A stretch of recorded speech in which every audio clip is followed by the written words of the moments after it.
وشق البحار. بسم الله الرحمن الرحيم. إن الحمد لله نحمده ونستعينه ونستغفره ونعوذ بالله من شرور أنفسنا ومن سيئات أعمالنا. من يهده الله فلا مضل له ومن يضلل فلا هادي له وأشهد أن لا إله إلا الله وحده لا شريك له وأشهد أن محمدا عبده ورسوله. أما بعد. Kita melanjutkan tafsir surat Yasin.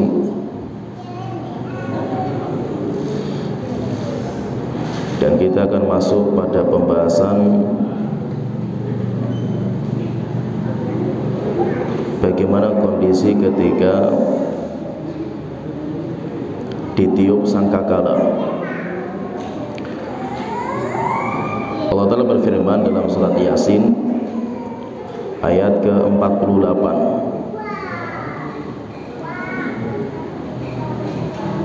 wa yaquluna mata hadzal wa'du in kuntum shadiqin.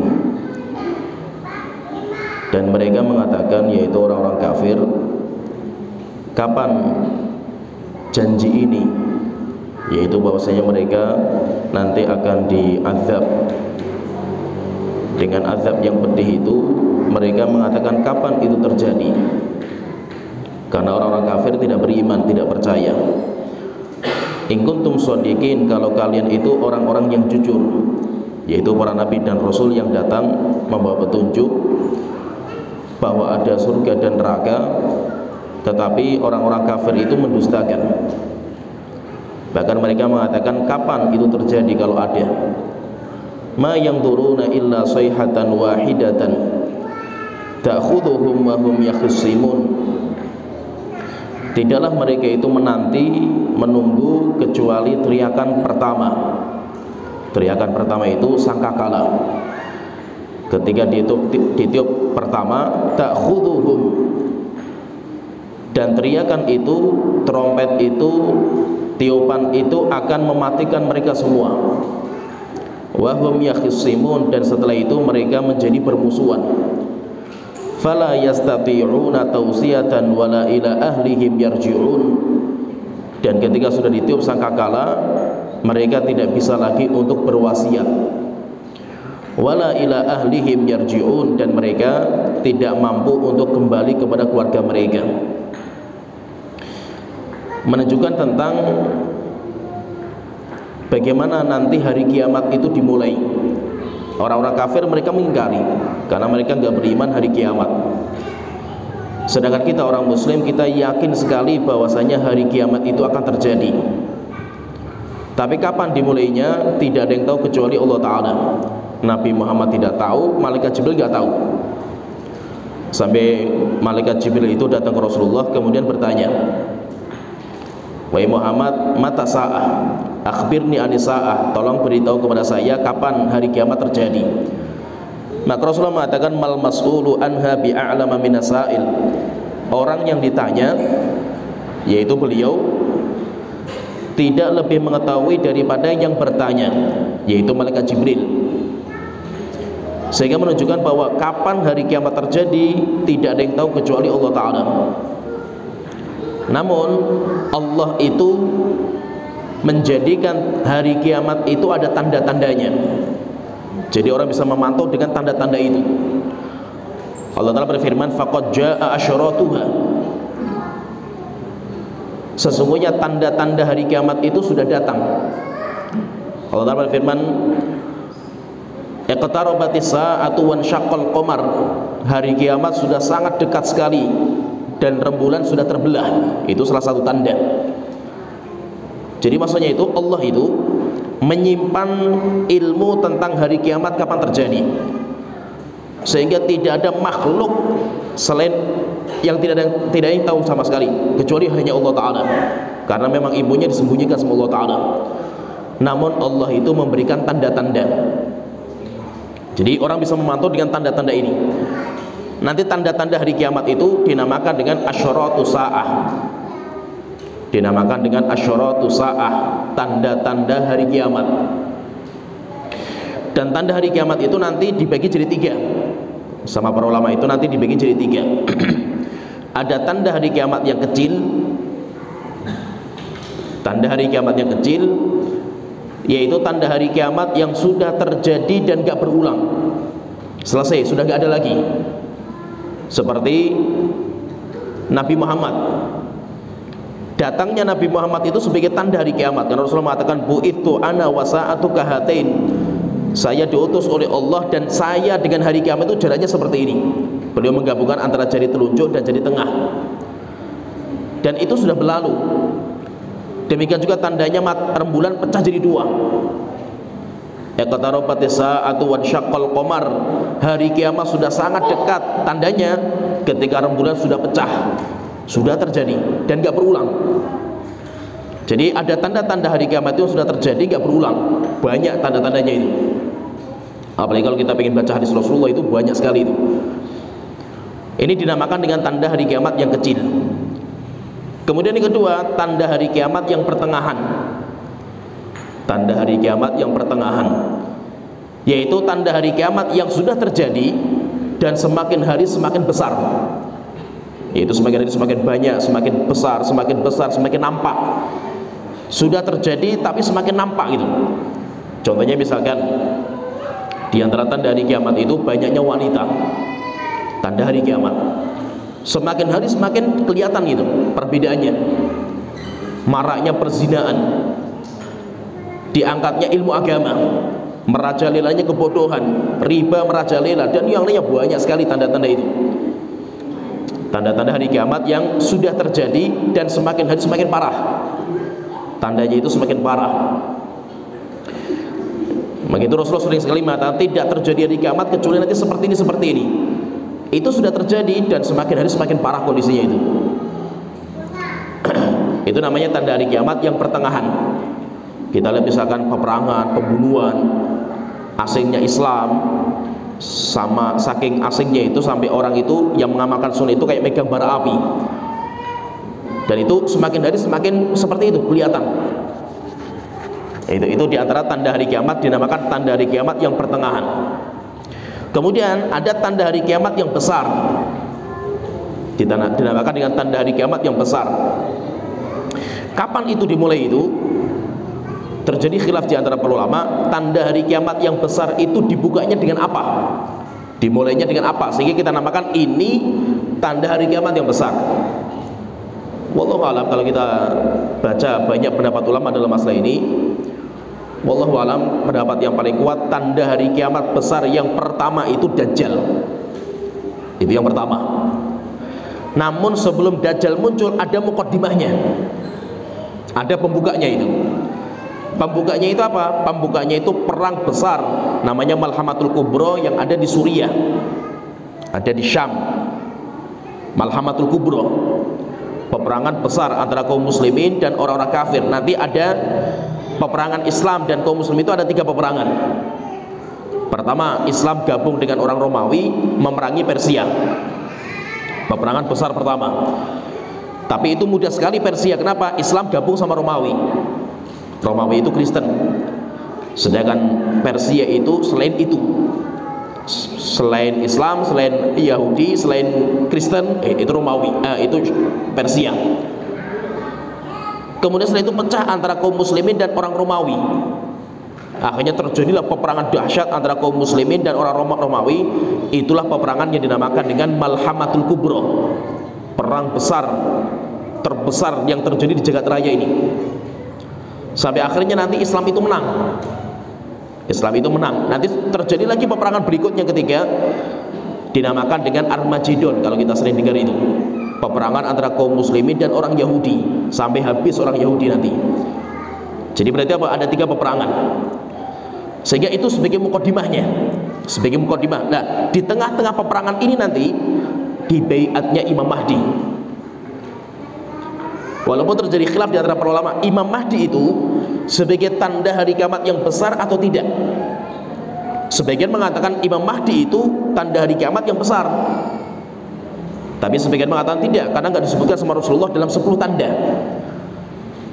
Innakum lan tarau as-sa'ata hatta tarau qablaha asyra ayatin. Rasulullah mengatakan kalian tidak akan melihat hari kiamat terjadi kecuali kalian melihat 10 tanda. Itu tanda-tanda besar semua itu. Nah, dari 10 tanda itu Imam Mahdi nggak disebutkan. Nggak disebutkan Imam Mahdi. Berarti menunjukkan apa? Wallahu alam, Imam Mahdi itu bukan tanda hari kiamat yang besar, tapi sebagai mukaddimahnya. Sebagai mukaddimah.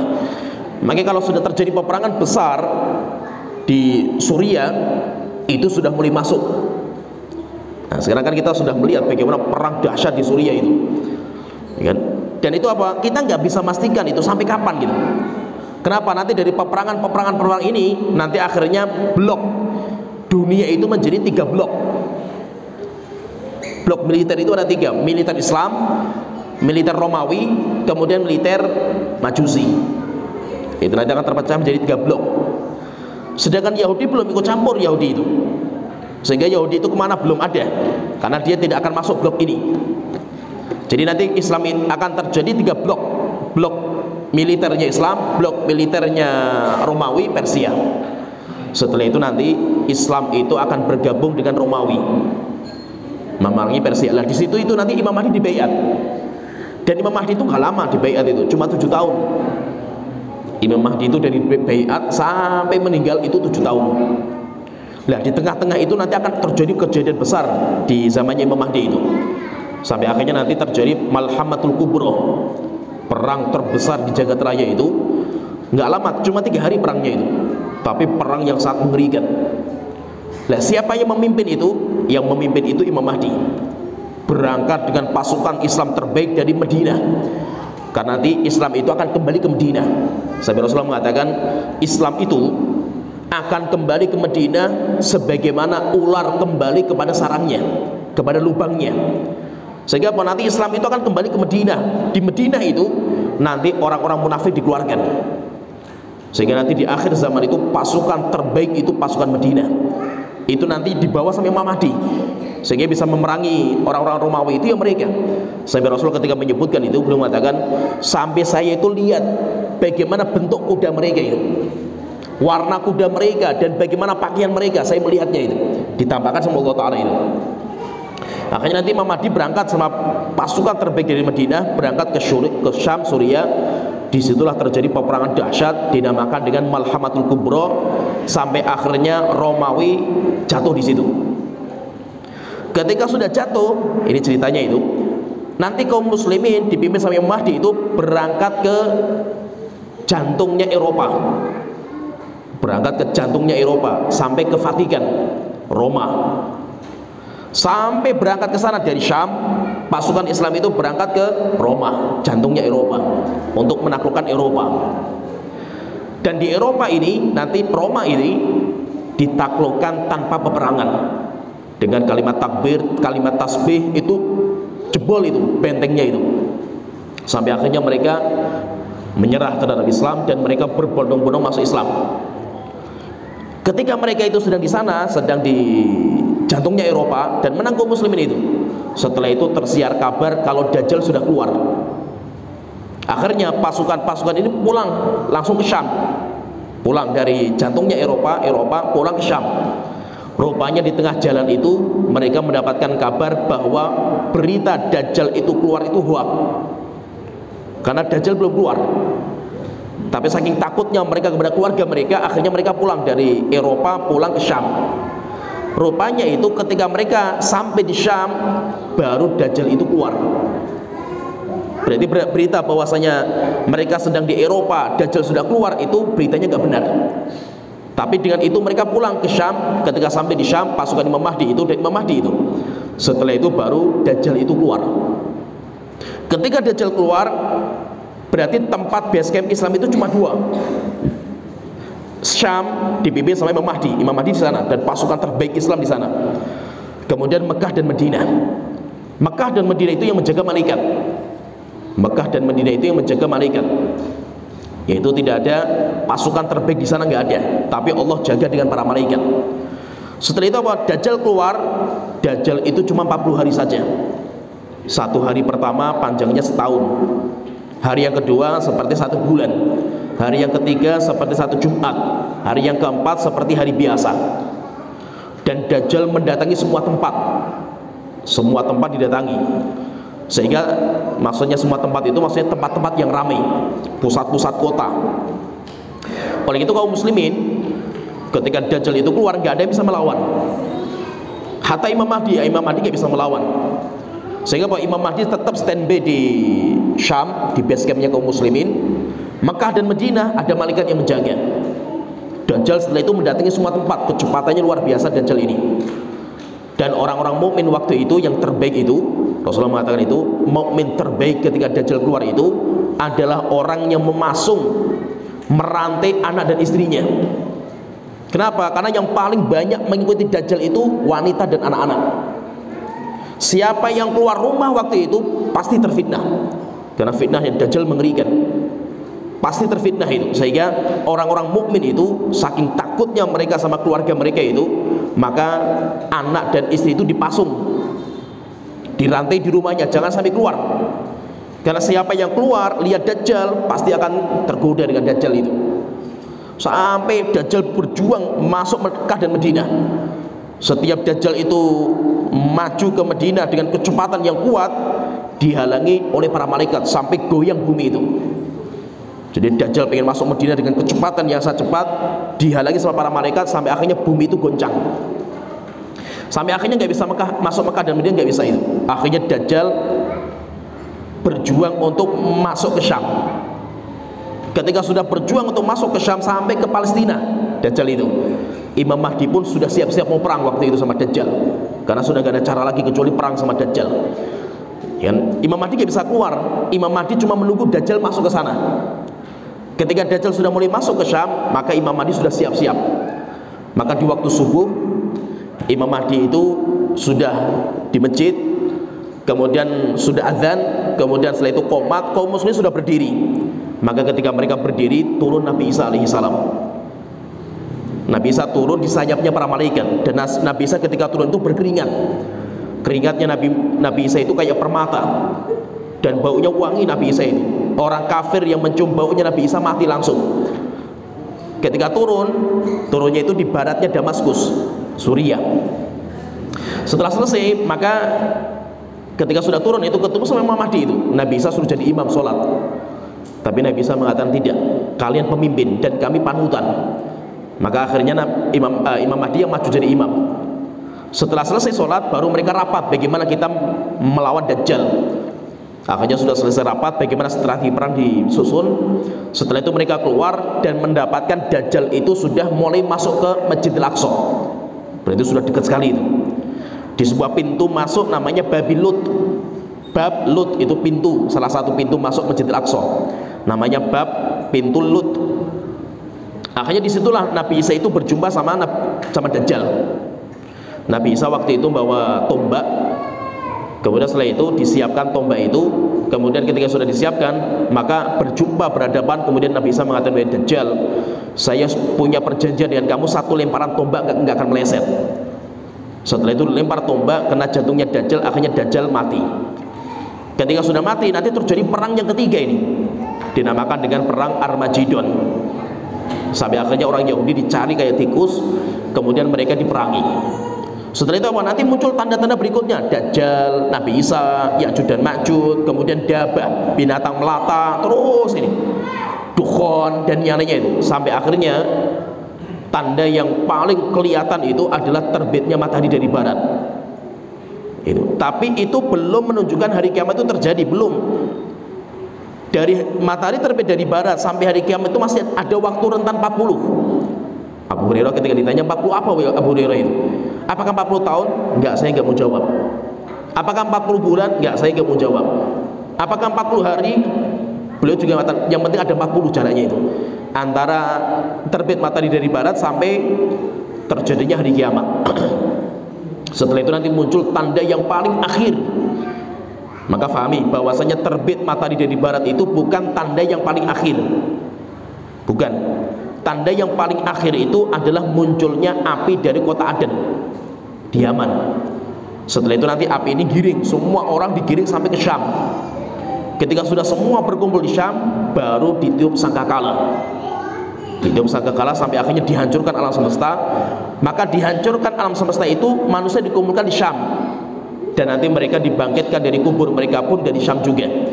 Oleh itu Rasulullah mengatakan dalam hadis yang sahih, Asyam ardul mahsyar wal minsyar. Syam itu tempat dikumpulkan manusia sebelum hari kiamat, dan tempat manusia dibangkitkan dari kubur mereka. Itu Syam, pusatnya di Syam.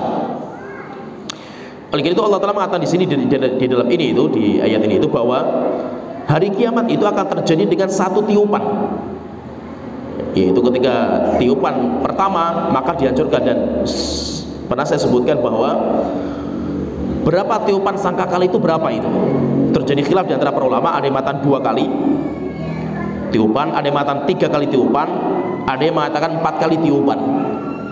Kalau Al-Imam Ibnu Katsir, beliau merojekkan pendapat tiupan sangkakala itu 3 kali. Wallahu a'lam, pendapat yang paling kuat tiupan sangkakala itu cuma 2 kali. Pertama, tiupan kehancuran alam semesta sehingga dihancurkan semuanya sama Allah Ta'ala. Kemudian yang kedua, tiupan untuk dibangunkan dari kubur mereka. Di dalam surat Yasin pun seperti itu, karena Allah Ta'ala mengatakan ma yang duruna illa sayhatan wahidatan, tidaklah mereka itu menunggu kecuali teriakan pertama. Ketika sudah sampai teriakan ini, maka semuanya dimusnahkan sama Allah Ta'ala. Jadi sangkakala itu sebagai awal hari kiamat terjadi, awalnya. Tapi kapan terjadi wallahu a'lam. Tapi zamannya Rasulullah, ketika Rasulullah itu masih hidup, beliau itu pernah ketakutan Rasulullah itu. Sampai beliau itu ketika Rasulullah itu tiba-tiba itu bangun malam, gemeter tubuhnya itu. Ditanya sama istrinya, "Wahai Rasulullah, ada apa?" Maka Rasulullah mengatakan, "La ilaha illallah, wailun lil Arab min syarrin qad tarab." La ilaha illallah, celaka bagi orang Arab karena kejelekan sudah mulai datang, sudah mulai kelihatan, sudah mulai dekat itu. Setelah itu Rasulullah mengatakan, "Futihal yauma min radmi ya'juj wa ma'juj mithla hadhihi." Sekarang hari ini, yaitu malam ini itu, saya melihat Ya'juj dan Ma'juj itu sudah melubangi tembok yang dibikin Dzulqarnain itu seperti ini bulatnya itu. Bolongannya seperti ini. Dan itu akan terus dilubangi sampai mereka keluar itu. Dan itu zaman siapa itu? Zamannya Rasulullah. Zamannya Rasulullah itu. Demikian juga Rasulullah mengatakan itu ketika beliau itu pernah ketika mau makan di rumah, tiba-tiba Rasulullah itu menangis, ketakutan, gak jadi makan. Setelah itu Rasulullah ditanya, "Ya Rasulullah, kenapa gak jadi makan itu?" Maka Rasulullah mengatakan, "Kaifa an'am?" Bagaimana saya itu bisa merasakan nikmat dunia itu, sedangkan malaikat peniup sangkakala itu sudah menaruh sangkakala di mulutnya, dan matanya melihat ke atas langit, tinggal nunggu isyarat Allah langsung ditiup. Dan itu Rasulullah mengatakan zaman itu. Itu berarti apa? Sejak zaman Rasulullah itu, ketika Nabi Muhammad masih hidup itu, malaikat Israfil itu sudah menaruh sangkakala di mulutnya, dan matanya itu lihat terus ke atas dan gak mau maling. Matanya itu gak mau melihat yang lain itu. Kenapa? Takut kalau Allah mengisyaratkan, pas waktu itu Israfil itu melihat yang lain gitu. Akhirnya apa? Pandangan malaikat Israfil itu terus kepada Allah itu sampai Allah mengisyaratkan itu. Berarti apa? Berarti hari kiamat itu sudah sangat-sangat dekat sekali itu. Tapi kapan pastinya wallahu a'lam. Demikian juga tanda-tanda yang ada itu, kita itu hanya menyebutkan tandanya saja. Kapan pasti tandanya itu wallahu a'lam. Kita jangan jadi peramal dalam masalah ini itu. Karena banyak sekarang ustaz-ustaz akhir zaman itu terlalu berlebihan mereka kalau bicara hari kiamat sampai menetapkan waktunya. Sampai dia mengatakan itu, sempat gempar juga kan, dukhon itu akan muncul di Indonesia itu. Nah, akhirnya ketika itu nggak jadi rupanya itu. Ini apa-apaan orang seperti ini kan itu. Ini terlalu berlebihan, maka kita katakan mereka itu dukun dalam masalah ini itu. Demikian juga katanya Imam Mahdi itu sekarang umurnya sudah 30 tahun. Kita katakan dari mana mereka tahu kakaknya itu? Akte lahirnya dari mana mereka kok bisa umurnya segitu itu? Jadi terlalu ngawur itu. Ustaz-ustaz akhir zaman itu terlalu parah kalau kita lihat mereka itu. Kita katakan kita sering bicara masalah hari kiamat, tanda-tandanya, tapi kita nggak berani menetapkan waktunya. Kenapa? Karena Allah dan Rasul itu menyembunyikan waktunya. Sehingga kapan keluarnya Nabi Isa, kapan turunnya itu? Keluarnya Dajjal kapan? Wallahu a'lam. Kapan dibayatnya Imam Mahdi misalkan? Wallahu a'lam. Kalau mereka kan memastikan itu, bayatnya Imam Mahdi itu kapan? Ketika nanti Raja Salman meninggal. Kata mereka Nabi Salman meninggal, Imam Mahdi dibayat itu katanya itu. Dan kata mereka itu Raja Salman itu matinya akan dibunuh. Ketika dibunuh nanti rebutan 3 putra mahkota itu. Kita katakan terlalu sembrono mereka dalam masalah kayak ini. Sehingga bahwa kita fahamlah dalil-dalil itu, kita faham itu. Tapi ini masalah yang ghaib, sehingga tidak boleh akal itu masuk. Ada dalilnya kita tetapkan, yang nggak ada wallahu alam gitu. Sehingga tidak usah berlebihan masalah waktunya. Setelah itu Allah Ta'ala berfirman, jadi ini tiupan yang pertama. Tiupan pertama Allah Ta'ala mengatakan ta'khuduhum. Satu tiupan ini menghabiskan semua mereka itu. Mereka akan dihabiskan dengan satu tiupan itu. Setelah itu Allah Ta'ala berfirman, wa nufikha fis suri fa idzahum minal ajdafi ila rabbihim yansilun. Kemudian ditiup sangkakala lagi. Kalau kata Imam Mukatsir belum mengatakan ini tiupan yang ketiga. Karena pendapat beliau itu tiupan sangkakala itu 3 kali. Tapi wallahu alam pendapat yang paling kuat ini tiupan yang kedua. Kenapa? Karena tiupan sangkakala itu cuma 2 kali. Walaupun khilaf loh, katakan saya khilaf. Pertanyaan, lah kok masalah akidah khilaf gitu? Kan ini masalah akidah kan ini. Kenapa kok ada khilaf di antara para ulama kan? Kan akidah nggak boleh khilaf itu. Kita katakan bukan urusan akidahnya, bukan masalah akidahnya nggak boleh khilaf itu. Yang tidak boleh khilaf itu dalam masalah qat'iyah, atau namanya qat'iyah itu namanya usul akidah. Ada namanya usul. Nah itu apa? Boleh nggak khilaf dalam masalah akidah? Ada masalah yang dibolehkan, ada masalah yang nggak boleh. Demikian juga masalah fikih. Ada masalah fikih yang boleh khilaf, ada yang nggak boleh gitu. Nah itu bukan berarti maksud kita katakan masalah fikih itu kita boleh khilaf. Tapi kalau masalah akidah nggak boleh khilaf dalam masalah akidah itu. Kita katakan nggak benar antum mengatakan seperti itu. Kenapa? Karena masalah fikih itu ada yang nggak boleh khilaf, ada yang boleh. Masalah akidah ada yang boleh khilaf, ada juga yang nggak boleh gitu. Terus bagaimana caranya itu? Kita bagi itu masalah itu menjadi 2. Ada masalah usul. Usul itu pondasi akidah Ahlus Sunnah wal Jamaah, usulnya itu. Kemudian juga ada namanya furu', ada cabangnya. Contohnya saya contohkan misalkan itu tentang masalah peniupan sangkakala, bahwasanya hari kiamat itu akan ditiup sangkakala. Itu masalah usul. Sepakat Ahlus Sunnah wal Jamaah bahwasanya sangkakala itu akan ditiup, sepakat, gak ada khilaf. Tapi pertanyaan, berapa kali ditiup? Ya kan, paham ya? Berapa kali tiup itu? Khilaf di antara para ulama. Contohnya misalkan ini, azab kubur. Sepakat gak ada khilaf bahwasanya azab kubur itu ada. Siapa yang mengatakan gak ada azab kubur, orang itu menyimpang, sesat orang itu. Karena sepakat ulama gak ada khilaf dalam masalah ini. Tapi pertanyaan, azab kubur itu untuk jasad dan roh, atau rohnya saja atau jasadnya saja itu? Khilaf di antara para ulama. Apakah azab kubur itu terus menerus atau berhenti? Khilaf di antara para ulama. Berarti apa? Ada satu bidang usul, turunannya yaitu cabang-cabangnya dari masalah itu dinamakan dengan furu'nya. Ya, paham? Tergambar ya? Ada namanya usul, ada namanya furu'. Nanti yang usul dimasukkan dalam pondasi Ahlus Sunnah. Siapa yang menyelisih masalah usul, maka dia menyimpang. Dia sesat, berarti keluar dari Ahlus Sunnah wal Jamaah. Tetapi yang tidak masuk ke usul, berarti itu masuk ke furu'nya. Itu masuk ke furu'. Nah, furu' itu nanti banyak sekali khilaf di antara para ulama itu. Itu masalah furu'iyah itu banyak. Nah, jadi maksudnya di sini itu intinya, kalau orang mengatakan kok masalah akidah khilaf para ulama itu, iya. Karena ini bukan masalah usul. Makanya kita katakan kalau pendapat saya lebih menguatkan pendapat bahwa tiupan sangkakala itu cuma 2 kali. Namun para ulama yang lain mengatakan ada yang 3. Bahkan ada yang mengatakan 4 gitu, walaupun paling lemah pendapat yang 4 itu. Tapi kita itu menghormati. Sehingga kalau seandainya nanti ada orang ngomong sangkakala itu ditiup 3 kali itu, kita katakan iya, memang ada ulama seperti itu. Memang ada ulama seperti itu. Dan kita tahu dalilnya mereka punya dalil juga itu. Imam Mukatsir termasuk yang punya pendapat seperti itu. Dan banyak ulama yang berpendapat 3 kali itu banyak. Nah, saya tidak mesti kalau masalah akidah itu nggak boleh khilaf. Masalah fikih pun ada yang nggak boleh khilaf. Masalah bolehnya mengusap sepatu. Kalau kita safar misalkan kita pakai sepatu, nggak apa-apa, nggak usah dilepas sepatu kita kalau berwudu. 3 hari 3 malam kalau kita safar. Atau kalau kita itu di rumah kita sakit misalkan, atau nggak sakit, dingin, kita lagi rehlah dingin tempatnya itu, pakai kaos kaki misalkan yang nutup semua sampai mata kaki tertutup. Boleh kalau kita itu kencing atau kita buang hajat, kemudian kita itu berwudu, nggak usah dilepas, tinggal diusap di atasnya saja itu. Boleh, sehari semalam kalau bagi orang mukim. Kata para ulama, sepakat masalah ini gak ada khilaf. Siapa yang mengatakan gak boleh mengusap, ahlul bidah dia itu. Kalau orang mengatakan masalah fikih ini, masalah fikih tapi sepakat ulama, gak ada khilaf dalam masalah ini kan itu. Seperti orang mengatakan sholat subuh itu gak wajib itu, kita katakan kafir orang itu, gak main-main kan itu. Kalau orang mengatakan ini masalah fikih itu, hatta masalah fikih ini sepakat, gak ada khilaf dalam masalah ini itu. Sehingga maksudnya itu kita pahami bahwa tidak semua masalah akidah itu sepakat ulama semuanya, enggak. Ada yang khilaf, ada yang sepakat. Maka ulama itu nanti mengumpulkan masalah-masalah yang disepakati oleh para ulama, dikumpulkan, dimasukkan dalam bab namanya usul.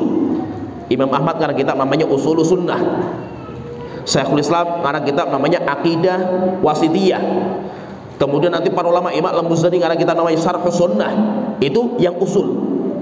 Siapa yang menyelisih kitab ini maka dia menyimpang. Tetapi apa nanti ulama membedakan masalah-masalah yang terjadi khilaf itu, nanti para ulama berbeda pendapat di situ. Allah Ta'ala berfirman, wa nufikha fis suri, ini tiupan yang kedua. Tadi yang tiupan pertama, ma yang duruna illa sayhatan wahidatan ta'khuduhum, tidaklah mereka orang kafir itu menunggu kecuali tiupan pertama yang akan menghabiskan mereka itu, yaitu apa? Memusnahkan mereka semua. Berarti apa? Ini tiupan pertama. Jadi tiupan pertama itu tiupan kehancuran, tiupan kehancuran alam semesta. Setelah itu Allah Ta'ala berfirman, wa nufikha fis suri, kemudian ditiup yang kedua. Ini tiupan yang kedua. Kalau kata Imam Katsir, tiupan yang ketiga. Kita katakan tiupan yang kedua. Fa idzahum minal ajdathi ila rabbihim yansilun. Setelah itu mereka itu dibangkitkan untuk berjalan menuju Allah Ta'ala. Itu tiupan yang kedua. Nah, tiupan yang kedua itu kita sudah mulai masuk ke fase hari kiamat. Fase hari kiamat. Maka alam dunia itu berakhirnya kapan? Tiupan pertama. Untuk mengakhiri kehidupan dunia, selesai setelah itu. Sedangkan tiupan kedua itu untuk memulai masuk ke hari kiamat. Paham tergambar ya? Jadi dunia itu ada akhirnya. Kapan akhirnya dunia itu? Dinamakan dengan hari kiamat. Tapi hari kiamat itu ada dua. Hari kiamat untuk akhir dunia, tiupan pertama, dan hari kiamat untuk awal masuknya, tiupan yang kedua. Ya, tergambar paham ya? Nah itu apa? Ketika ditiup sangkakala yang pertama, maka alam semesta dihancurkan sama Allah Ta'ala. Bumi dihancurkan, langit dihancurkan, semuanya dihancurkan. Sampai Allah Ta'ala berfirman dalam Al-Quran itu, bahwasanya nanti itu akan diganti bumi dengan bumi yang baru itu. Ya, bumi akan diganti itu. Bumi akan diganti dengan bumi yang baru, langit diganti dengan langit baru. Kenapa? Karena semuanya sudah dihancurkan. Setelah itu baru ditiup sangkakala yang kedua, dihidupkan kembali. Jasad kita kayak apa? Wallahu a'lam. Apakah nanti kita dibangkitkan itu jasadnya seperti ini tuh? Wallahu a'lam. Tapi kita katakan berbeda. Jasadnya berbeda, bukan jasad dunia. Tapi bentuknya kayak apa? Wallahu a'lam. Kenapa? Karena kalau kita membaca riwayat itu, postur tubuh penghuni surga dan neraka itu beda sekali dengan kita sekarang itu. Besarnya itu besar sekali mereka itu. Seperti misalkan Rasulullah mengatakan, penghuni neraka itu giginya mereka itu sebesar gunung Uhud. Giginya. Kemudian tebal kulit mereka itu kalau kita jalan 3 hari 3 malam itu tebal kulitnya seperti itu. Berarti apa? Besarnya kayak apa itu mereka itu? Berarti apa? Beda dengan postur tubuh kita. Fisiknya itu beda itu. Ini yang kedua, pertama. Yang kedua itu umurnya. Kita kan umurnya macam-macam seperti ini itu. Nanti dibangkitkan dari kubur itu umurnya sama. Umurnya itu sama, 33 tahun umurnya itu. Sehingga ketika ada seorang wanita tua datang ke Rasulullah mengatakan, "Ya Rasulullah, apakah saya masuk surga itu?" Rasulullah mengatakan, "Enggak." Akhirnya wanita itu menangis. Rasulullah mengatakan, "Tidak ada wanita surga yang tua seperti kamu itu." Orang masuk surga itu semuanya muda. Semuanya muda. Berarti apa? Berarti akan berubah itu. Kemudian yang ketiga, kehidupan alam semesta itu sekarang di dunia ini semuanya penuh dengan kekurangan. Termasuk fisik kita itu lemah sekali sekarang ini kan. Kapan sempurna itu, totalitas itu? Ketika nanti di alam akhirat sempurna, sehingga mata kita sempurna. Maka nanti mata kita baru bisa melihat Allah langsung. Mata kita bisa melihat malaikat langsung. Mata kita bisa melihat jin langsung dalam wujud aslinya itu. Karena sempurna. Berarti apa? Beda dengan alam dunia itu, beda itu. Tapi kalau ditanya terus jasad kita nanti kayak apa itu, wallahu alam, saya nggak tahu juga itu. Tapi yang kita pahami bahwasanya bahwa jasad bukan jasad dunia, jasad yang baru. Tapi apakah jasadnya itu beda-beda? Iya.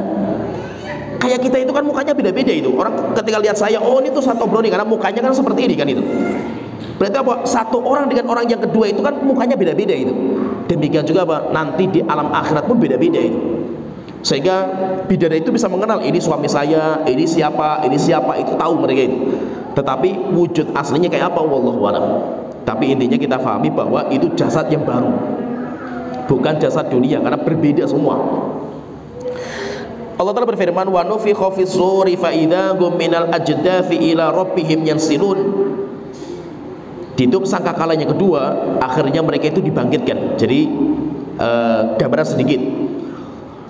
Ketika tiupan sangkakala yang pertama itu kan dihancurkan semua.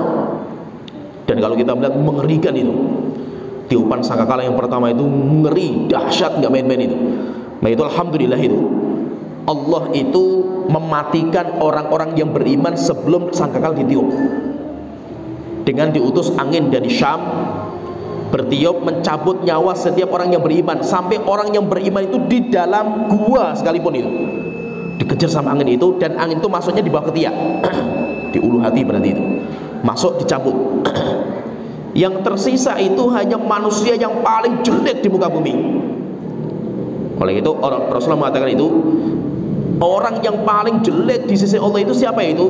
Man tudrikuhumus sa'atu wa hum ahya, orang yang hidup dalam kondisi hari kiamat ditegakkan. Dia bisa melihat matanya langsung bagaimana bumi dihancurkan itu, mengerikan sekali itu. Maka alhamdulillah itu orang-orang yang beriman tidak merasakan itu. Sehingga tiupan pertama itu dihancurkan semua dan mengerikan, sangat-sangat mengerikan itu. Bagaimana nanti dihancurkannya itu ngeri kalau kita baca Al-Quran itu. Dan biasanya Al-Quran yang bicara seperti itu Al-Quran yang ayatnya itu makiyah.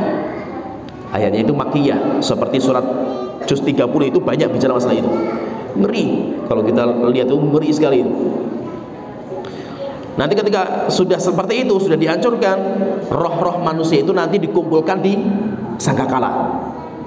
Semuanya dikumpulkan di sangkakala itu. Sampai malaikat penuh sangkakala dimatikan juga. Setelah nggak ada lagi yang tersisa, maka Allah itu bangga, Allah sombong waktu itu, sampai Allah telah mengatakan, Anal Malik Anad Dayyan, sayalah raja di raja. Mana para raja yang dulu sombong-sombong itu? Akhirnya setelah itu apa? Dihidupkanlah malaikat sangkakala, kemudian ditutup sangkakala yang kedua. Ketika ditutup yang kedua, maka roh kita itu akan mencari jasad kita masing-masing. Di mana nanti kita akan tumbuh itu, kita itu kayak biji, ditanam, tumbuhnya dari tulang ekor. Dari tulang ekor ini nanti kita, tulang ekor, kemudian masuk roh, kemudian tumbuh seperti kecambah.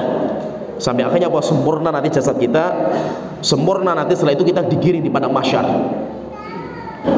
Allah Ta'ala berfirman, wa nufikha fis suri fa idza hum minal ajdathi ila rabbihim yansilun. Dan ditiup sangkakala, yaitu tiupan yang kedua, fa idza hum minal ajdath, tiba-tiba mereka itu dari kuburan, ila rabbihim yansilun, mereka berjalan cepat menuju Tuhan mereka. Yansilun, kalau ajdath itu jamak dari jadath. Jadath itu kuburan, jamak dari sama artinya dengan kuburan. Sedangkan yansilun itu kata para ulama, yansilun itu al-masyu as-sari, berjalan dengan cepat, jalan tapi cepat, itu namanya yansilun. Oleh itu Allah Ta'ala berfirman dalam surat Al-Ma'arij, yauma yakhrujuna minal ajdathi sira'an ka'annahum ila nusubin yufidun, hari di mana mereka keluar dari kuburan berjalan dengan sira'an, cepat. Berarti maksudnya itu ketika ditutup sangkakala yang kedua, kemudian mereka bangun, dibangkitkan kayak kecambah, naik terus sampai sempurna dalam kondisi telanjang. Mereka ini telanjang, gak dikhitan. Yang laki-laki, setelah itu nanti orang yang diberikan pakaian pertama kali itu Nabi Ibrahim.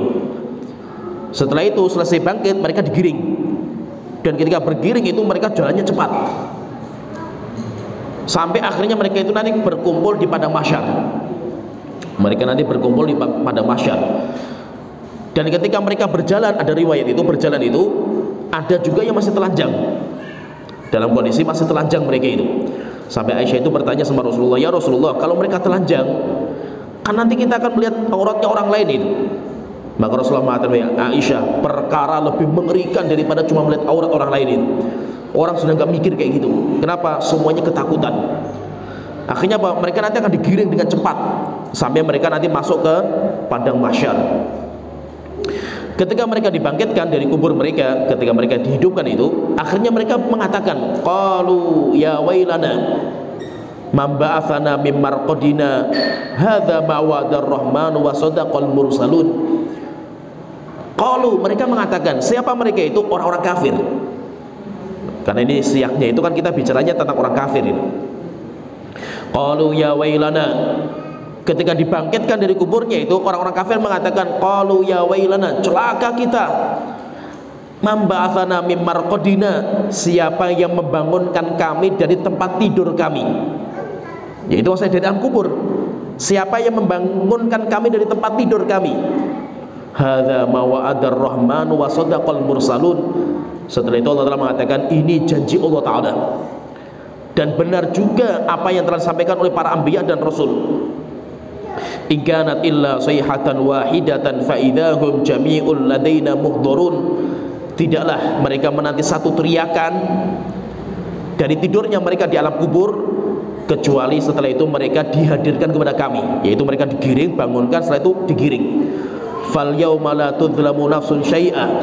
Hari ini ketika mereka berkumpul di padang mahsyar di hari kiamat itu, mereka tidak akan terzalimi sedikit pun. Wala tujzauna illa ma kuntum ta'malun, dan tidaklah kalian mendapatkan balasan kecuali dari apa yang kalian amalkan. Dibahas oleh para ulama panjang lebar masalah ini.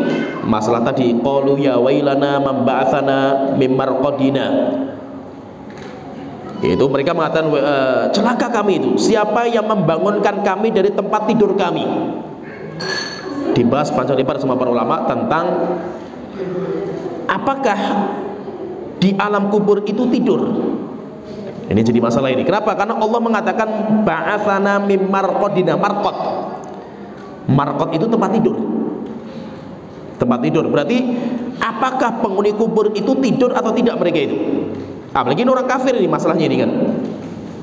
Kalau ini orang kafir tidur, berarti kan azab itu berhenti dengan tidurnya mereka itu.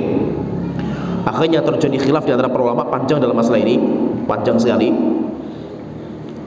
Saya sebutkan ucapan Imam Ibnu Katsir, beliau mengatakan, qalu ya wailana man ba'atsana mim marqadina hadza ya'nuna quburuhum. Yang dimaksud dengan marqad itu kuburan mereka.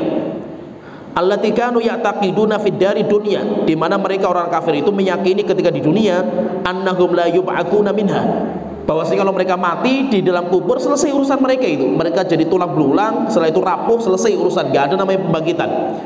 Falamma a'yanu ma kadzdzabuhu fi mahsyarihim, ketika mereka itu mendapatkan dengan mata mereka rupanya apa yang dikabarkan sama Nabi dan Rasul itu benar, mereka dibangkitkan itu, akhirnya mereka kaget. Setelah itu mereka maka qalu ya wailana man ba'atsana mim marqadina. Kata beliau, kata Imam Katsir, wa hadza la yanfi adzabahu fi quburihim. Ini faham ini. Ucapan mereka kalau mereka tidur itu bukan menafikan akan azabnya mereka. Jangan sampai difahami apa? Kan mereka tidur, berarti di alam kubur mereka tidur, enggak diazab mereka itu. Kita tahu enggak, azab kubur itu jelas. Dalam banyak riwayat jelas, bahkan orang-orang kafir Fir'aun dan bala tentaranya pun ditambahkan neraka jahanam itu dalam kuburnya itu. Berarti apa? Alam kubur itu azabnya jelas. Apalagi bagi orang-orang kafir itu. Tapi mereka juga ditidurkan. Jangan sampai kita fahami kalau mereka tidur berarti selesai azab. Berarti dalam kubur itu nggak ada tidur. Maka beliau mengatakan wa hadza la yanfi azabahu fi quburihim. Ucapan ini tidak menolak, tidak meniadakan tentang azabnya mereka di kuburan mereka. Li'annahu bin nisbati ila ma ba'dahu fi syiddati karraqat. Karena ini kalau kata Imam Katsir, karena kondisi di alam kuburnya mereka, walaupun diazab mereka itu, dengan nanti kalau sudah masuk neraka jahanam, ngerinya azab neraka jahanam itu dibandingkan dengan alam kubur itu bagikan orang yang tidur setelah itu mereka bangun. Maksudnya apa? Mereka itu diazab di alam kubur sebagai mukadimahnya untuk masuk ke azabnya neraka jahanam. Maka azab kubur walaupun mereka diazab, bagikan mereka itu sedang istirahat. Ya, paham ya? Untuk apa? Untuk bangun, bangkit untuk diazab yang lebih mengerikan itu. Tergambar, paham ya saya ngomong ini? Ini kalau kata Imam Ibnu Katsir, maksudnya apa? Azabnya mereka di alam kubur bagaikan tidurnya mereka. Kayak mereka itu capek kerja, setelah itu mereka tidur. Tidurnya apa? Diazab di alam kubur. Bangun, mereka aktivitas aslinya itu alam neraka jahanam itu.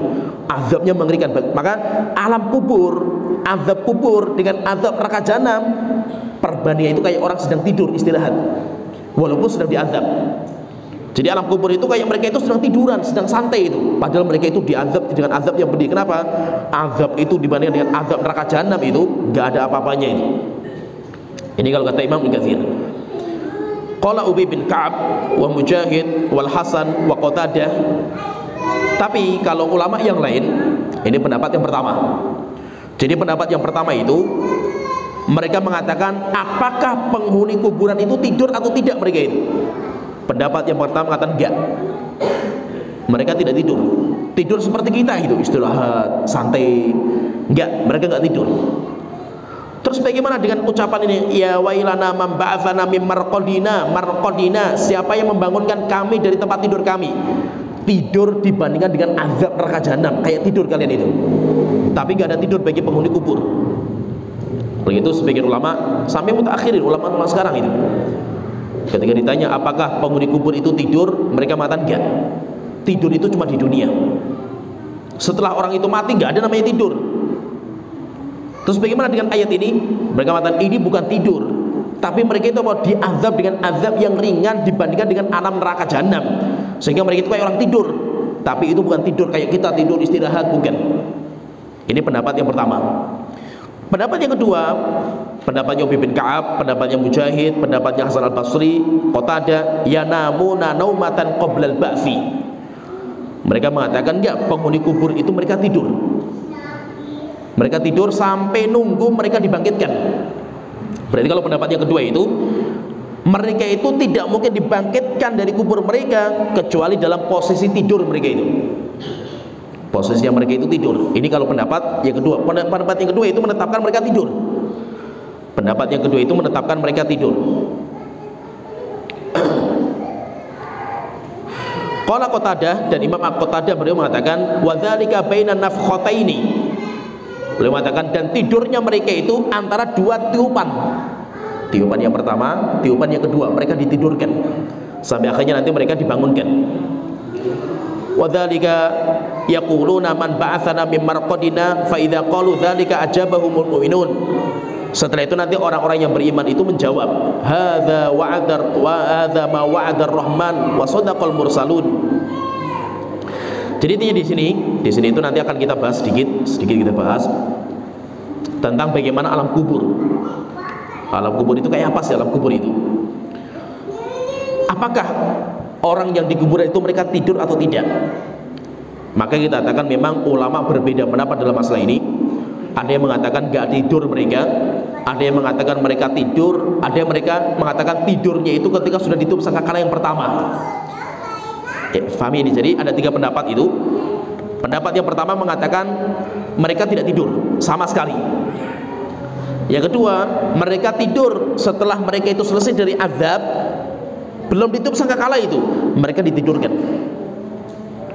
Yang ketiga, tidur itu cuma antara sangkakala pertama dan kedua. Tapi ketika di alam kubur, semuanya mereka nggak ada yang tidur. Ditutup sangkakala yang pertama, baru mereka ditidurkan, tidur sampai menunggu sangkakala yang kedua. Wallahu alam pendapat yang paling kuat walaupun khilaf panjang. Saya kira nanti kalau kita belajar lagi nggak usah kaget kalau ada pendapat ini, nggak usah kaget. Karena memang masalah ini itu masalah khilafiyah. Ini masalah khilafiyah. Wallahu alam pendapat yang paling kuat bahwa mereka itu ditidurkan di alam kubur. Di alam kubur itu mereka ditidurkan. Pertanyaan, kalau mereka ditidurkan berarti orang kafir itu selesai dari azab. Kita katakan enggak, tidak semua tidur itu nikmat. Ya, tidak semua tidur itu menjadi tempat istirahat. Ada orang bangun dari tidur seger tubuhnya itu, tapi ada orang yang bangun tidur pegel-pegel kayak dipukul orang sekampung istilahnya itu. Berarti apa? Enggak semua tidur itu nikmat, tinggal kondisi orangnya kayak apa gitu. Maka nanti itu ada tidur, tidurnya orang yang beriman ditidurkan. Orang yang mukmin itu ditidurkan itu. Demikian juga nanti orang-orang kafir pun ditidurkan. Tapi posisi tidurnya itu berbeda. Yaitu gambaran tidurnya itu berbeda. Ada sebuah riwayat, khilaf juga di antara ulama tentang derajat riwayat ini. Tetapi kalau Syalbani boleh mensahihkan. Riwayat ini disahihkan oleh Syalbani. Dari Abu Hurairah radhiyallahu anhu, Rasulullah SAW beliau bersabda, "Idza qubiral mayyitu." Kalau mayit itu dikuburkan, atahu malakani aswadani azraqan. Nanti akan datang malaikat yang hitam, dua malaikat yang hitam dan biru. Terjadi khilaf di antara ulama, hitam biru itu apa? Bukan satu hitam satu biru, bukan.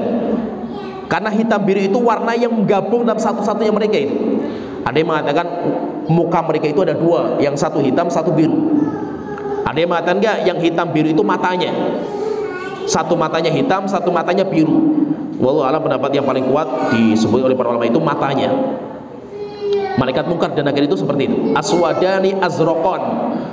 Yuqalu li ahadihimal munkaru wal akharun nakir. Yang satu dinamakan mungkar, yang kedua namanya nakir. Fayaqulani, kemudian keduanya bertanya, "Ma kunta taqulu fi hadzal rajul?"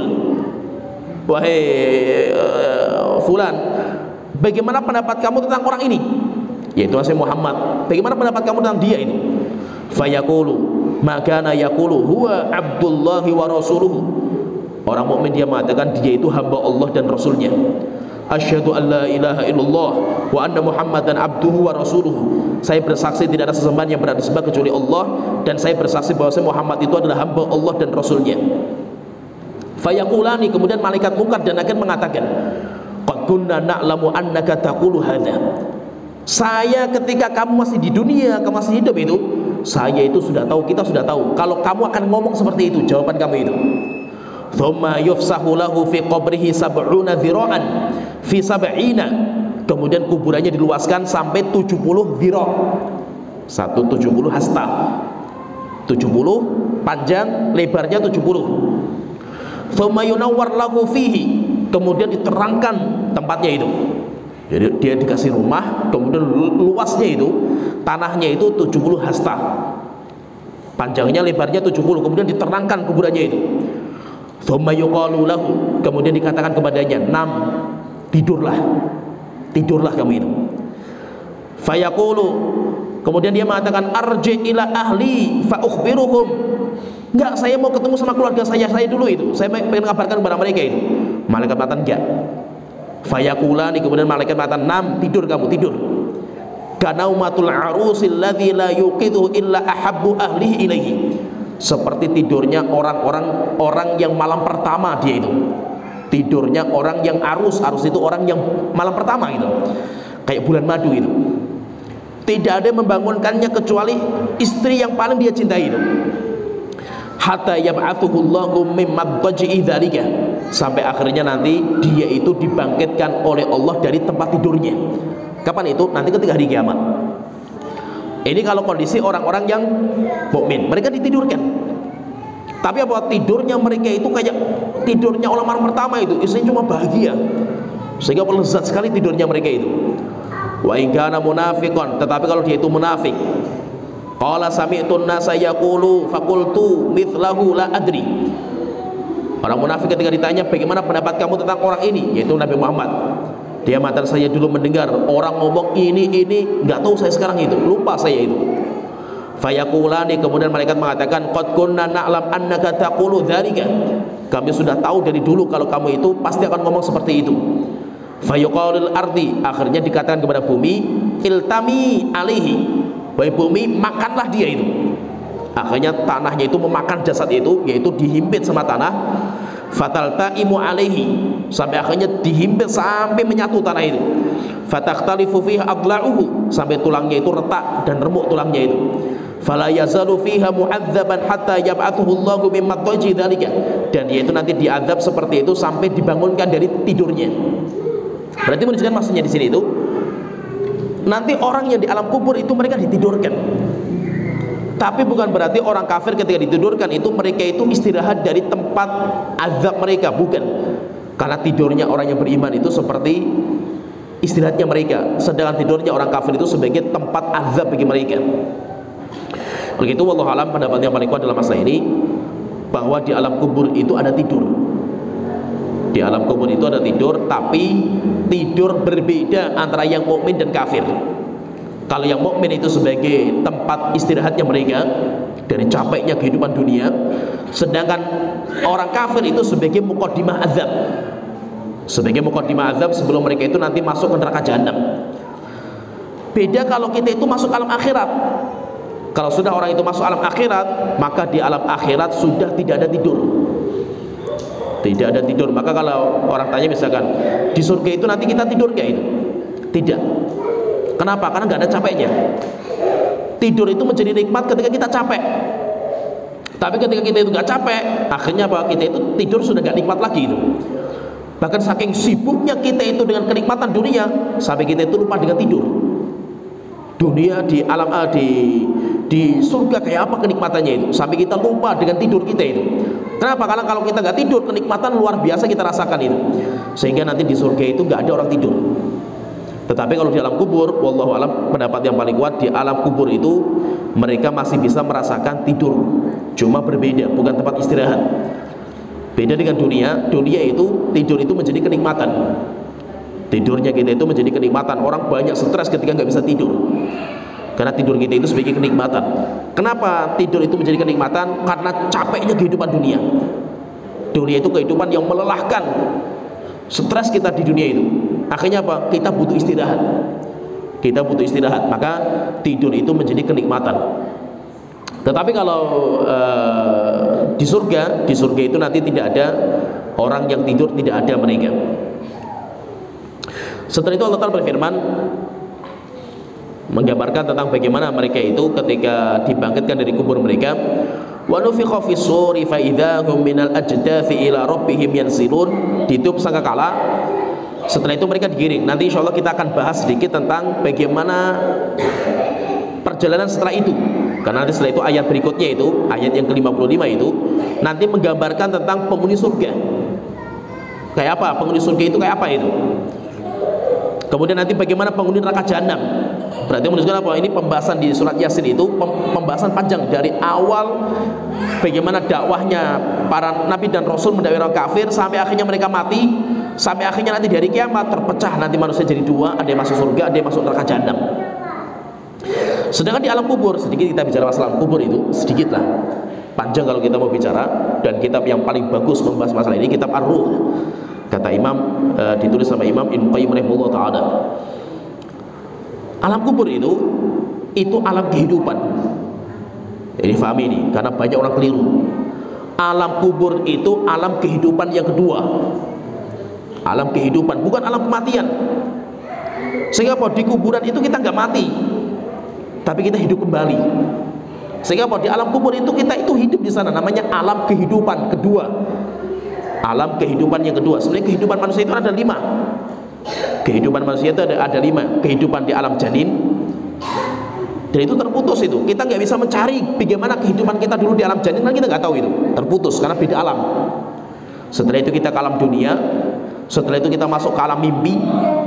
Alam mimpi pun aneh juga itu. Alam mimpi. Kemudian yang belum kita jalani itu 2 alam. Alam kubur, dinamakan alam barzah juga. Kemudian alam akhirat. Lah gambaran alam kubur itu alam kehidupan. Sehingga di sana itu dibangkitkan lagi kita itu. Terus pertanyaan, terus kapan kita mati itu? Alam kematian itu kapan? Alam kematian itu cuma proses keluarnya roh dari jasad. Itu namanya mati. Jadi matinya kita itu kapan? Namanya matinya kita itu ketika roh itu proses keluar dari jasad. Itu namanya mati. Kalau roh sudah keluar totalitas, tidak ada lagi kematian, kekal dan abadi setelah itu. Ya, itu bisa dipahami ya. Maka kematian itu sedikit sekali, mati itu cuma itu saja itu.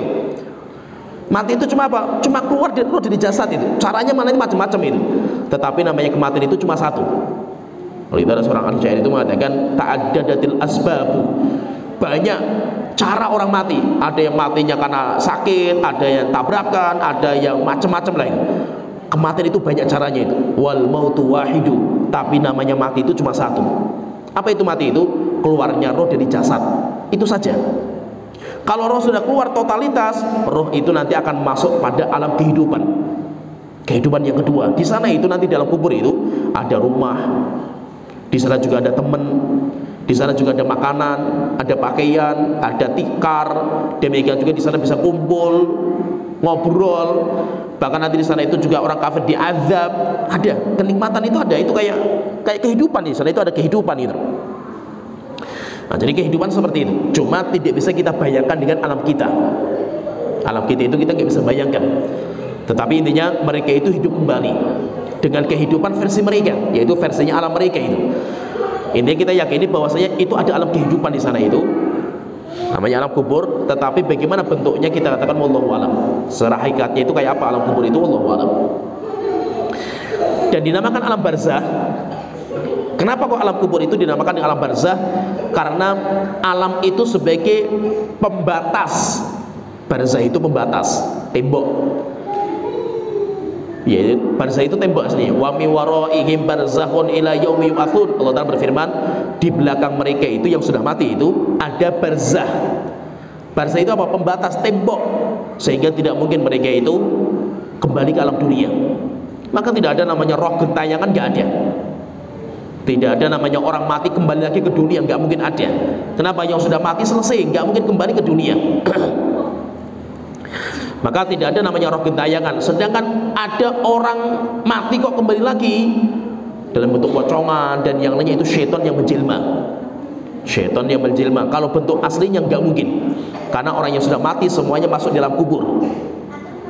Cuma yang menjadi masalah di sini, apakah antara alam dunia dan alam kubur itu masih ada hubungan? Walaupun memang orang yang sudah mati nggak bisa kembali ke dunia, orang yang masih hidup nggak bisa masuk ke alam kubur, nggak bisa. Yang menjadi pertanyaan itu, apakah masih ada koneksi itu masih ada? Masih bisa saling mendengar, saling mengetahui. Apakah bisa seperti itu? Itu yang menjadi khilaf di antara para ulama. Misalkan gini, kalau kita ziarah kubur, misalkan itu, kita ngomong. Pertanyaan, penghuni kubur itu mendengar ucapan kita enggak? Penghuni kubur itu mendengar ucapan kita atau tidak itu? Khilaf panjang di antara para ulama dalam masalah ini. Artinya kedua, kalau kita ziarah kubur itu, penghuni kubur itu tahu kita enggak? Alhamdulillah anak saya mengunjungi saya sekarang ini. Saya tahu. Masa itu tahu enggak? Si mayat itu tahu enggak itu? Itu pun juga khilaf di antara para ulama juga dalam masalah ini. Makanya fahami ini bukan masalah ittifaqiyah, nggak ada kesepakatan ulama dalam masalah ini, khilaf. Ada riwayat, saya sebutkan masalah biar masalah itu kita nggak terlalu kaku dalam masalah ini. Ada sebuah hadis dari Abdullah bin Abbas radhiyallahu anhuma, Rasulullah sallallahu alaihi wasallam beliau bersabda, "Ma min ahadin marra bi qabri akhihil mu'min kana ya'rifuhu fid dunya fasallama alaihi illa arafa wa radda alaihi salama." Rasulullah mengatakan, tidak ada seorang muslim melewati kuburan temannya orang muslim juga, itu teman sesama muslim, entah orang tuanya, entah anaknya, entah istrinya, atau teman akrab lah, kita jamaah kajian seperti ini. Tidak ada seorang muslim berkunjung ziarah ke kuburan seorang muslim juga yang dia kenal di dunia. Fasallama alaihi, kemudian muslim itu mengucapkan salam, assalamualaikum ya ahlan diyar minal muslimina wal muslimat wal mu'minina wal mu'minat illa arafahu. Rasulullah mengatakan, kecuali yang dikubur itu tahu ketika temannya itu mengunjungi dia itu. Wa radda alaihi salama, bahkan si mayit itu, si kuburnya itu, si mayit dalamnya itu, dia itu menjawab salam kita. Berarti menunjukkan apa? Masih ada koneksi nih. Yang menjadi pertanyaan ini, hadisnya sahih atau tidak? Ini jadi masalah ini. Akhirnya hadis ini dikeluarkan oleh Imam Ibn Abdul Bar. Dan hadis ini walaupun khilaf di antara para ulama, tapi banyak yang mensahihkan.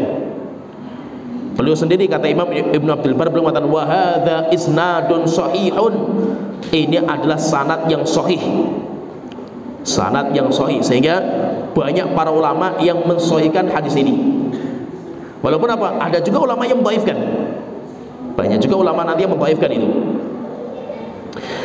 Kata Syekhul Islam Ibnu Taimiyah, ya, beliau ketika menyebutkan hadis ini, dan panjang sekali pembahasan beliau Syekhul Islam itu, beliau mengatakan wa hadza isnadun sahih, ini adalah sanad yang sahih, rijaluhu thiqat ma'rufun, rawinya semuanya thiqah dan terkenal, illa Syekh Ibnu Abdul Bar, kecuali gurunya Imam Ibnu Abdul Bar, wa Fatimah binti Rayyan, dan Fatimah binti Rayyan, lam aqif lahuma ala tarjamatin, saya belum mendapatkan terjemah biografi mereka berdua.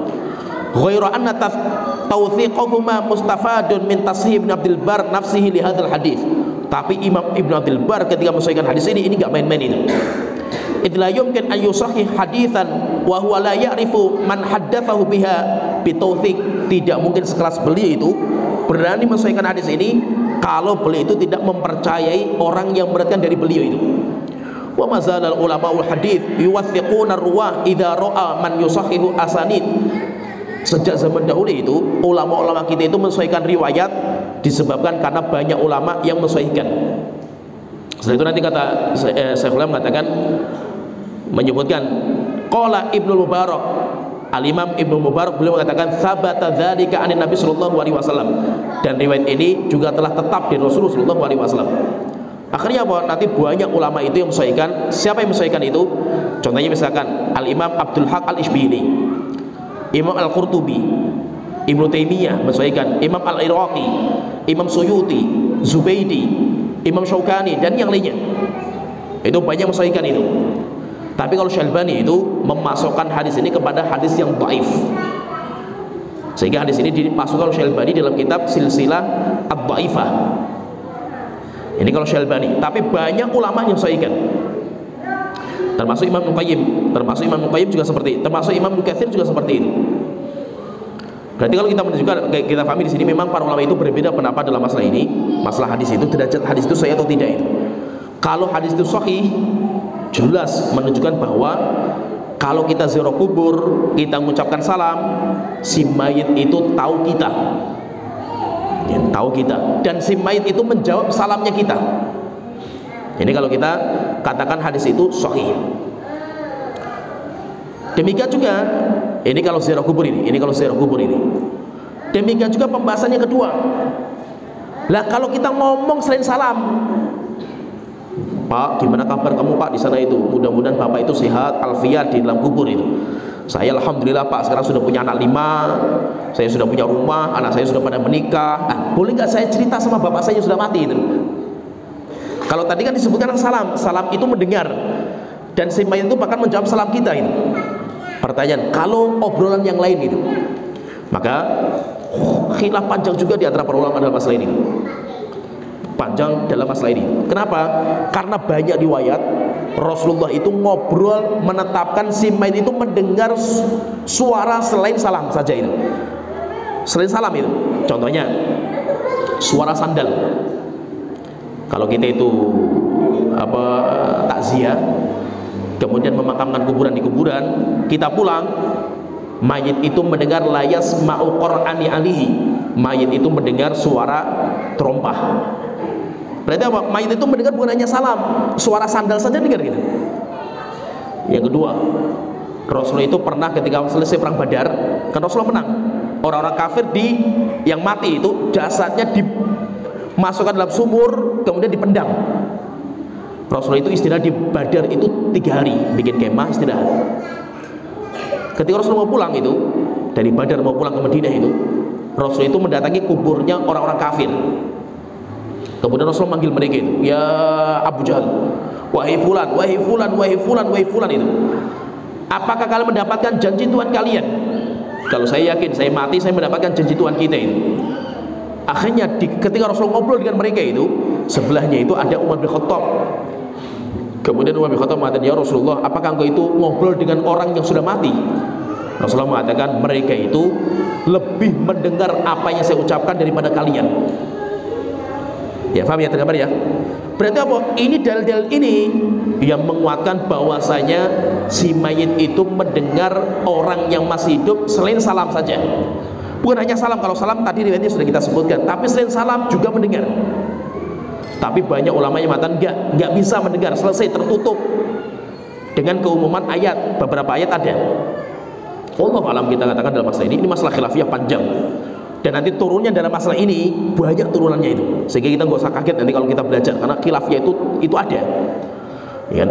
Wallahu alam, kalau pendapat saya pribadi setelah pelajari lama dalam masalah ini, kalau saya pribadi wallahu alam, saya baca pendapat yang mengatakan mendengar, baca pendapat yang mengatakan nggak mendengar, dan saya pelajari dalil-dalil mereka itu. Demikian juga ada pendapat ulama yang lain, wallahu alam, saya lebih condong kepada pendapat yang lain ini. Kita katakan apa? Hukum asal orang yang sudah mati itu nggak mendengar orang yang masih hidup. Selesai, hukum asalnya kayak gitu. Namun jika ada dalil yang mengkhususkan, maka kita tetapkan sesuai dengan dalil yang mengkhususkan itu. Tapi kalau nggak ada dalil, kita kembalikan ke kaidah umum, nggak mendengar. Contohnya, Rasulullah tadi mengatakan mayit itu mendengar suara sandal, maka yang didengar cuma sandalnya saja itu. Pertanyaan, kalau obrolan orang dengar nggak itu? Suaranya HP-nya mereka dengar nggak itu? Wallahu alam nggak, karena nggak ada riwayatnya. Paham ya? Ketika Rasulullah ngobrol dengan penduduk Badar tadi, orang-orang kafir yang tinggal di Badar itu, dikubur di sini, maka kita katakan di waktu itu si bayi itu mendengar, karena ada riwayatnya itu. Tapi obrolan Nabi Muhammad dengan Umar bin Khattab, si bayi itu nggak mendengar, karena yang riwayatnya itu mereka itu mendengar ucapannya Rasulullah SAW. Maka itu kalau kita itu ngobrol sama orang mayit, obrolan panjang lebar dan yang lainnya itu, wallahu alam, mayit tidak mendengar. Tapi fahami ini masalah khilafiyah. Jika ada orang ulama yang mengatakan mendengar, maka kita katakan banyak ulama yang mengatakan seperti itu. Dan turunan dari masalah ini itu enggak main-main loh. Turunan dari masalah ini itu apa? Talqin mayit. Ya, paham ya? Turunannya itu talqin mayit. Talqin mayit ketika sudah dikubur. Kalau mentalkinkan orang yang mau mati sepakat sunnah, nggak ada khilaf itu. Sehingga apa, semuanya dianjurkan mentalkin orang yang mau mati sunnah, tidak ada ulama yang mengingkari. Tapi yang menjadi pertanyaan itu, kalau orang sudah dikuburkan, setelah itu kita talkin boleh nggak? Ya, boleh nggak kita talkin itu? Walaupun apa, memang nggak ada riwayat yang sahih. Iya, kita katakan nggak ada riwayat yang sahih. Tapi mereka punya dalil yang mengatakan sunnah. Banyak ulama yang sunnahkan. Kita kalau baca kitab Ar-Ruh, karyanya Imam Ibnu Qayyim itu, kaget kita itu awal-awal. Saya baca pun kaget gitu. Masya Allah, kok sunnah Imam Ibnu Qayyim mensunnahkan talqin gitu. Imam Ibnu Qayyim itu mensunnahkan talqin mayit itu disunnahkan. Itu kata Imam Ibnu Qayyim itu. Maksudnya apa? Kita nggak, semakin kita itu belajar, nanti kita itu semakin tahu gitu khilafiyah itu. Maka apa? Jangan sembrono membid'ahkan. Faham ya? Saya katakan di sini jangan sembrono. Memang kita dulu, saya pun seperti itu. Saya mengatakan talqin mayit itu bid'ah, sesat, wes pokoknya itu. Kenapa? Karena bodohnya kita masalah khilafiyah gitu. Kita belum belajar kan itu. Ketika kita baca kitab Ibnu Qayyim, kita baca kitab-kitab para ulama, masya Allah itu khilafnya kuat sekali masalah ini kan itu. Baru kita tahu juga itu, masya Allah itu. Ya, akhirnya apa? Kita pegang satu pendapat yang kita kuatkan. Kalau pendapat saya apa? Talqin mayit gak disunahkan. Kalau saya mengatakan seperti gak disunahkan. Kenapa? Karena talqin yang disunahkan itu kepada orang yang mau mati. Sedangkan kalau orang yang sudah mati gak disunahkan. Tapi saya menghormati pendapat yang mensunahkan.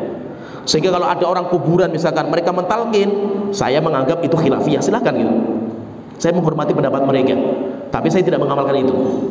Tapi saya tidak bisa menyesatkan. Kenapa nggak bisa menyesatkan? Karena saya tahu khilafiyah dalam masalah ini itu. Biasanya itu, fahami ucapan ulama salaf kita itu. Man qalla ilmuhu kathura inkaruhu. Kaidahnya itu, siapa yang ilmunya kecil banyak mengingkari. Wah, sesat, menyimpang, bid'ah, syirik, sesat, semuanya itu. Kenapa? Karena rendahnya ilmu dia itu. Wa man kathura ilmuhu qalla inkaruhu. Tetapi orang yang banyak ilmunya semakin sedikit dia mengingkari. Kenapa? Dia kalau melihat ada orang mengamalkan sesuatu itu, cari dulu itu. Ini apa? Pendapat seperti itu apa sih? Oh, ini ada ulama yang mengatakan seperti ini dan dalilnya kita tahu. Oh, mereka punya dalil. Akhirnya apa? Walaupun saya katakan lemah pendapatnya, tapi minimal saya masih menghormati. Saya tahu pendapat Anda itu ada dalilnya ini. Rujukan Anda seperti ini saya tahu itu. Akhirnya apa? Kita itu saling menghormati. Yang pahami ya, bisa dipahami ya. Jadi talqin mayit di kuburan itu, wallahu alam, itu bukan bid'ah. Kalaupun kita mengatakan itu enggak kuat, silahkan, enggak usah diamalkan. Saya pun enggak pernah mengamalkan itu. Tetapi karena saya belajar dan saya tahu khilaf dalam masalah ini, saya masih menghormati pendapat yang mengatakan sunnahnya talqin. Karena banyak ulama yang mengatakan seperti itu. Kalau seandainya Anda mengatakan bid'ah, Anda berarti harus berani membid'ahkan Imam Ibnu Qayyim, harus berani membid'ahkan Imam Ibnu Shalah, harus berani membid'ahkan ulama-ulama madzhab, bukan hanya Syafi'iyah, banyak madzhab yang seperti itu. Ya, banyak ulama-ulama al-hadis yang seperti itu. Dan itu kan kita nggak main-main itu. Bukan berarti mereka itu orang bodoh. Syalbani kan pendapatnya kan dhaif misalkan itu. Syalbani kan mutaakhirin. Apakah Anda berani bedakan antara Syalbani dengan Imam Ahmad? Syalbani dengan Syekhul Islam kayak apa ilmunya itu? Jauh sekali lah, ulama salaf lebih tinggi ilmunya itu. Maksudnya apa? Jangan segala-gara kita mengatakan Syalbani pendapatnya seperti, kita menghormati pendapat Syalbani. Tapi jangan sampai apa? Fanatik kepada Syalbani sampai kita caci maki pendapat yang lain. Memang kebanyakan kita itu, saya pun dulu seperti itu. Terus pokoknya masalah hadis ya Syalbani. Nggak ada ulama yang sekelas Syalbani kan itu. Ketika saya ke Yaman, di Yaman kita mendapatkan banyak ulama hadis, dan ulama Yaman sering mengkritiki Syalbani. Sering mengkritiki Syalbani. Bahkan saya kaget juga waktu itu. Saya membaca kitab ditulis sama Syekh Mustafa Adawi. Syekh Mustafa Adawi itu ulama Mesir. Sekarang masih ada beliau itu. Ulama senior di Mesir sekarang itu. Beliau murid seniornya Syekh Mukbil. Murid pertamanya Syekh Mukbil lah, Syekh Mustafa Adawi ini. Ketika membicarakan masalah hadis, takhrij hadis dan yang lainnya itu, beliau ditanya, "Wahai Syekh, bagaimana tentang Syalbani?" Apa kata beliau itu? Beliau mengatakan Syalbani itu mutasahil fil hadis. Orang yang terlalu bermudah-mudahan menyesuaikan hadisnya itu. Kaget saya, Masya Allah itu. Kenapa? Karena memang metode ulama Yaman dan Syalbani itu beda dalam masalah hadis itu. Sehingga nanti masalah gerakan jari Syalbani mensunahkan karena hadisnya sahih, karena termasuk ziyadatul thiqah, sama ulama Yaman dihabisi Syalbani itu, dibantah habis. Ulama Yaman mengatakan riwayatnya dhaif, sehingga menggerakkan jari itu nggak disunahkan. Itu maksudnya apa? Ini saya ceritakan, itu maksudnya apa? Supaya kita itu semakin bertambah wawasan kita, dan kita itu jangan sembarangan mengatakan ini bid'ah, sesat, syirik, kafir. Hati-hati kita terhadap seperti ini. Kalau memang kita belum tahu ilmunya mereka, jangan kita itu menyesatkan mereka. Sampai kita pelajari dulu mereka itu mengatakan seperti itu, dalilnya apa itu. Rupanya nanti kita pelajari itu, rupanya kita tahu oh mereka itu punya dalil. Nah, jadi fahami kita bahwa intinya itu turunan dalam masalah itu banyak. Ya, sampai di sini nanti kita lanjut lagi pembahasan berikutnya, kita masuk ke alam akhirat, yaitu surga dan neraka. Bagaimana nanti proses kita itu masuk surga dan masuk neraka itu kayak apa prosesnya itu. Ya, sampai di sini wa akhiru dawana alhamdulillahirabbil alamin, sallallahu Muhammad wa ala alihi wa sahbihi ajma'in.